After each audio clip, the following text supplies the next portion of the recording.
Hello guys, সবাই কেমন আছো? আজকে আমরা এক জায়গায় ঘুরতে বেরিয়েছি, সেটা হচ্ছে আমি আজকে প্রথমবারের জন্য জোরে যাচ্ছি। জোরে না, ওটা না, অষ্টমঙ্গলা। ওটা জোরে। না।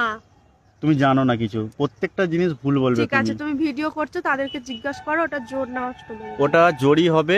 তোমরা যদি জোর না ওটা। না, ওটা অষ্টমঙ্গলা হবে। তোমরা কমেন্টে আমাকে এটা বলো অর্ধেক ওটা গেলে জোর তুমি নাকি। নিজেই বললে ওটা আচ্ছা, অষ্টমঙ্গলা। দাঁড়াও, ওয়েট করো। হ্যাঁ, তোমরা কমেন্টে বলো যে ওটা জোরে নাকি অষ্টমঙ্গলায়। যদি আমার অ্যান্সার সঠিক হয় তাহলে ও আমাকে 500 টাকা দেবে। ওটা আর যদি অষ্টমঙ্গলা। যদি ওর অ্যান্সার সঠিক হয় আমি ওকে তুমি 500 নিজে টাকা মুখেই দেবো। বললে, আমাকে আচ্ছা, এমনি দাও। সরি, 500 না, 1000 টাকা দেবো ওকে, ঠিক আছে? বলবে তোমরা কমেন্টে যে কি হবে ওটা, ঠিক আছে? আর আমি আমি একদম সঠিক। আমার নিজেই বললে যে হচ্ছে ওটা অষ্টমঙ্গলা, আবার এখন আমার ঢং। না, ওটা অষ্টমঙ্গলা নয়, ওটা জোরে হবে। আমার মা বাবা বলেছে জোরে, বা আমিও জানি জোরে, ওটা অষ্টমঙ্গলা, ওটা তুমি ভুল বলছো। অষ্টমঙ্গলা, আমি 1000 টাকা